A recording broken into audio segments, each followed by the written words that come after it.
Chapter 29. Then Jacob went on his journey, and came to the land of the people of the east.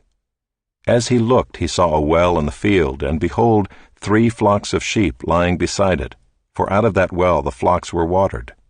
The stone on the well's mouth was large, and when all the flocks were gathered there, the shepherds would roll the stone from the mouth of the well, and water the sheep, and put the stone back in its place over the mouth of the well.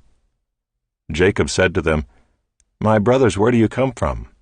They said, "We are from Haran."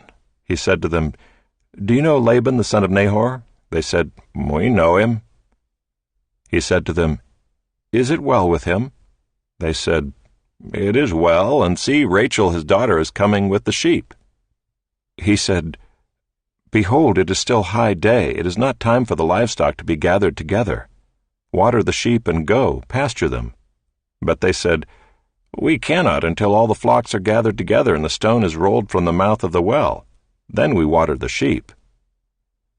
While he was still speaking with them, Rachel came with her father's sheep, for she was a shepherdess. Now as soon as Jacob saw Rachel, the daughter of Laban his mother's brother, and the sheep of Laban his mother's brother, Jacob came near and rolled the stone from the well's mouth and watered the flock of Laban his mother's brother. Then Jacob kissed Rachel and wept aloud. And Jacob told Rachel that he was her father's kinsman, and that he was Rebekah's son, and she ran and told her father. As soon as Laban heard the news about Jacob, his sister's son, he ran to meet him and embraced him and kissed him and brought him to his house. Jacob told Laban all these things, and Laban said to him, "Surely you are my bone and my flesh." And he stayed with him a month. Then Laban said to Jacob, "Because you are my kinsman, should you therefore serve me for nothing? Tell me, what shall your wages be?" Now Laban had 2 daughters.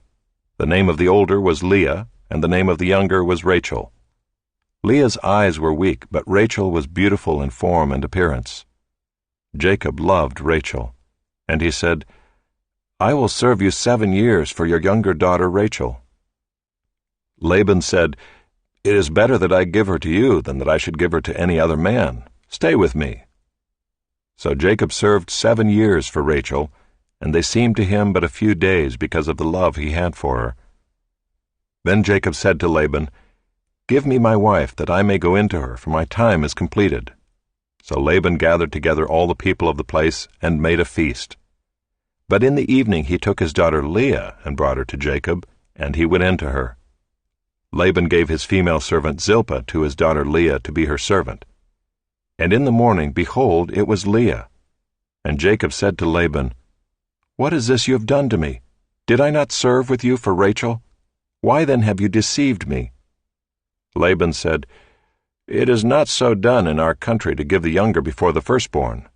Complete the week of this one, and we will give you the other also in return for serving me another 7 years. Jacob did so and completed her week. Then Laban gave him his daughter Rachel to be his wife. Laban gave his female servant Bilhah to his daughter Rachel to be her servant. So Jacob went in to Rachel also, and he loved Rachel more than Leah, and served Laban for another 7 years.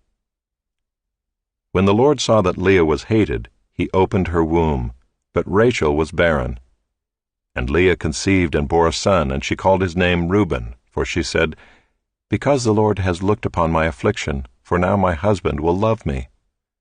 She conceived again and bore a son, and said, "Because the Lord has heard that I am hated, he has given me this son also." And she called his name Simeon. Again she conceived and bore a son, and said, "Now this time my husband will be attached to me, because I have borne him 3 sons. Therefore his name was called Levi. And she conceived again and bore a son, and said, "This time I will praise the Lord." Therefore she called his name Judah. Then she ceased bearing.